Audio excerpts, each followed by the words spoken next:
good morning! Good morning, Burgos National High School!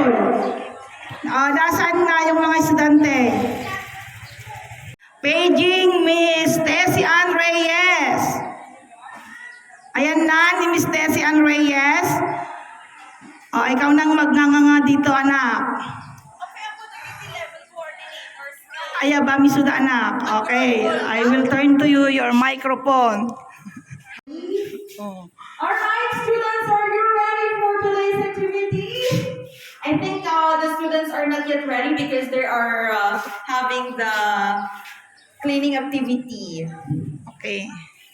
Yung mga students dyan na naglilinis pa, I will give you 5 minutes to finish your work, and right after that, we will now start the highlight of today's activity, which is your Galaw Pilipinas Showdown.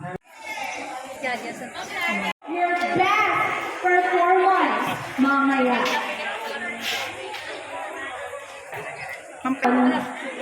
Galaw Pilipinas is a response to the impact of the pandemic to the learners, reduced physical activities that affected their overall health. That is according to the Ed Memorandum Order number 60 series of 2021. At this juncture, let us start our program with a doxology to be given to us by the Supreme Student Government Officers.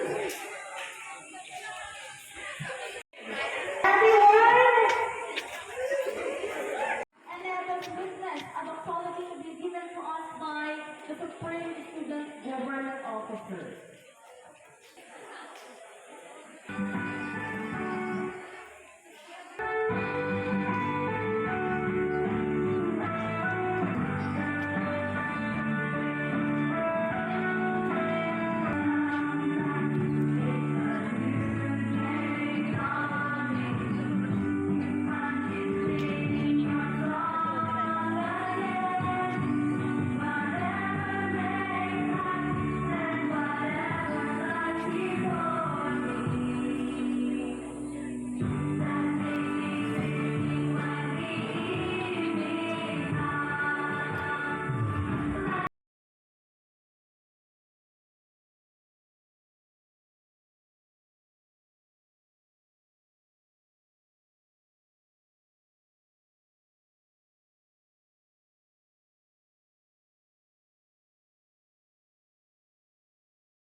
Philippine National Anthem to be led to us by Mrs.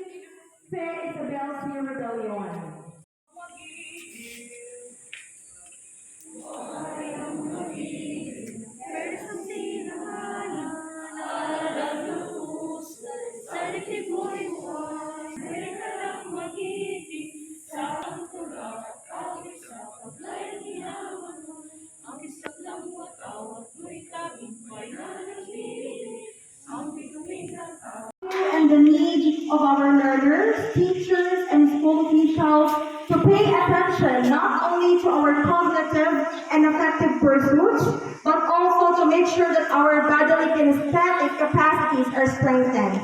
That is according to Undersecretary Diosdado San Antonio. And at this very juncture, let us all listen to a message to be given to us by our head teacher, MAPE officer in charge, Mr. Ronaldo A. Dalit. Sir, with our head teacher, Mr. Benito Dagdag. Sir. To a message to be given to us by our head teacher, Mr. Benito A. Dagdag. Let us give him a big round of applause, please. Everyone, hello. Hello. Hi. Okay. Itaas ang kamay. Magkamay. Ayan, galaw-galaw, Pilipinas. Actually, being a dating program in DepEd. So we are going so physical but also our mental health. Na-stress ba kayo ng pandemic? Kailangan natin mag-exercise. Now, today, tingnan nyo, wag lang sa academic, kundi pati rin dito sa curricular activities, yung mga exercise natin, dapat galingan natin. Wag lang yung mind, yung mental, yung intellect, health natin physically kasi important yan. Health is wealth. Putol-putol yung ating microphone. Okay, so galan natin. Actually, yung kay Ma'am Crisanta Dandim, may ratang naghihintay na papremyo sa mga mananalo. So, galingan nyo. So, mayroon mga nakabang dyan na judges. Ewan ko kung na-introduce na sila. So, galingan nyo. Duel! Huwag kayong maupya. Dapat confident kayo kung ano yung galaw nyo, ano yung practice nyo, ipakita nyo. Huwag yung ikahalata na di nyo kaya, okay? Okay, good morning and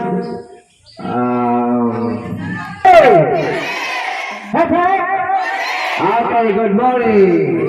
Ayan. Energetic message. Alright, before we are going to start your performance and we're waiting for the judges, let me hear your energetic response. If I say good morning, so aho, aho. Alright? Okay. Dear students, good morning! Once more, good morning, students! Alright. Bago natin simulan yung per year na presentation ninyo. Ayan, so, Ma'am Dandy, let us have a competition. Because the winners of today's activity will be given cash prizes and certificates. That is according to our MAPE coordinator. Ayan, so dear students, there will be cash prizes. So, galingan. Ayan. We will be selecting the best performers. Galingan.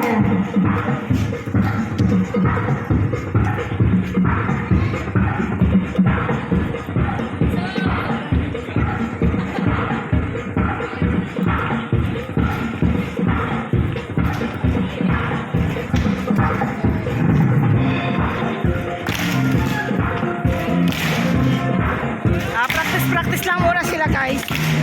Pati mga teachers doon din.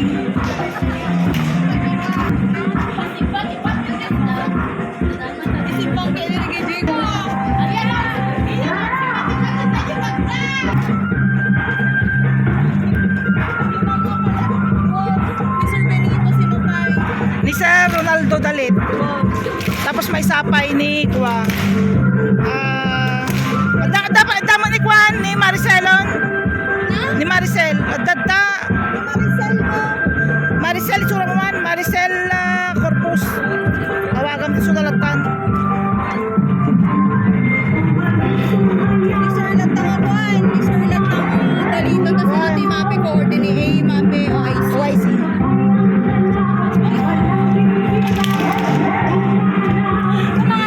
Beautiful teacher of Senior High School, Mr. Jonathan A. Dagdag. Oh, judges na yan. Oh.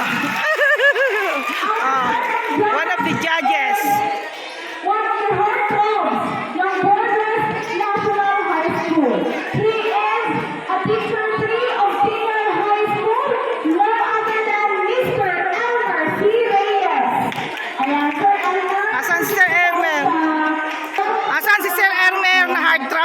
Burgos National High School.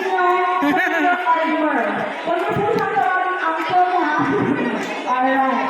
And our next judge is also a PE teacher of the senior high school and grade 12 advisor.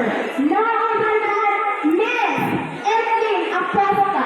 Ayan, nasa si Ma'am Edlin. Ay, Ma'am Edlin. Ayan, nakayalo.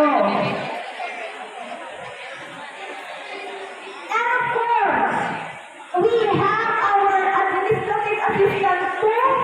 Ito siya sa mga pinakamagandang staff ng Burgos National High School. None other than Miss Christine New Peralta. Ayan, ma'am. Si Christine Hermosa. Chairman of the board is no other than our wanted officer in charge, head teacher 3, Mr. Ronaldo David. Ayan, talapakan naman natin sila guys. Sila po yung mga board of judges natin who will be selecting the winners of today's activity. Pupunta sila sa gitna. Magpa-count agad ng 10, at after ng 10 counts, dapat lahat na ready. At saka yung mga hindi magpa-perform at paigid pa ilain. Nawag na lawag. Alright, okay. In count of 10, 9, minus 4 kapag hindi pa ready. 8, 7, at pag grade 7, Inunod ko naman. 4, 3,